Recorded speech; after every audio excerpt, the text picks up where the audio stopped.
உமையவள் பங்காமிக்க சோதியே துளங்கும் என்றோள் சுடர்மழு படையினானே ஆதியே அமரர் கோவே அணி அண்ணாமலை உளானே நீதியால் நின்னையல்லால் நினையுமா நினைவிலேனே.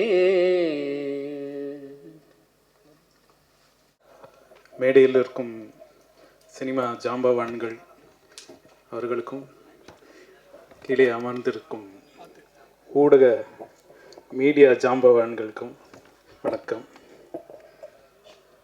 பெல் அடிச்சிட்டாங்க.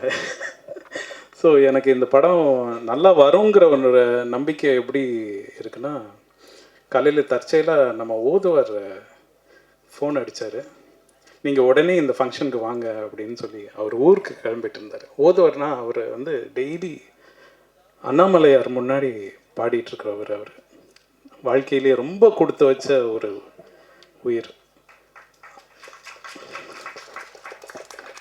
அவர் முன்னாடி கடவுள் முன்னாடி டெய்லி பாடிட்டு இருக்கிறவர். அவர் தற்செயலாக எனக்கு கால் பண்ணுறாரு, நான் வேறு ஒரு ஃபங்க்ஷனுக்கு வந்திருக்கேன்னா உங்களை பார்த்துட்டு போகலாமான்னு. இல்லை, நான் இந்த ஃபங்க்ஷனில் இருக்கேன் வாங்க நீங்கன்னா வந்து இங்கே வந்து கடவுள் வாழ்த்து பாடினார்.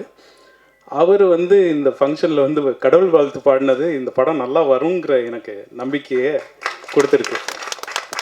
ஸோ அதோட இந்த பேச்சை நிறுத்திக்கிறேன். நம்ம ப்ரொடியூசர் வாங்க, தயவு செஞ்சு நீங்கள் கீழே வாங்க sir please. Lenin Babu sir, இவர் தான் backbone of this movie. And நம்ம ராஜ் வாங்க வாங்க, இவர் தான் இபி, இவர் தான் இந்த படத்தை எனக்கு கொண்டு வந்தது.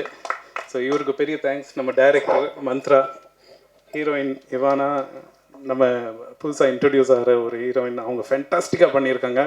நம்ம ஹீரோ அண்ட் செகண்ட் ஹீரோ, எல்லோருக்கும் வாழ்த்துக்கள். நன்றி, வணக்கம். வணக்கம். நான் இந்த படம் நடிக்கலை, அண்ணன் சொன்ன மாதிரி வாழ்த்து சொல்கிறதுக்கு தான் வந்திருக்கிறேன். சீக்கிரமாக கூப்பிடுங்கன்னு சொன்னதுக்கு இவ்வளோ சீக்கிரமாக கூப்பிட்டதுக்கு ரொம்ப நன்றி கவிதா மேடம். என்னோட மீட்டிங் வேறு இருக்குது. இயக்குனருக்கும் இந்த படக்குழுவினருக்கும் என்னுடைய மனமார்ந்த வாழ்த்துக்களை தெரிவிச்சுக்கிறேன். அப்புறம் நான் ஒரு நிறைய டைம் எடுத்து பேசலான்னு இருக்கிறேன். ரொம்ப நன்றி.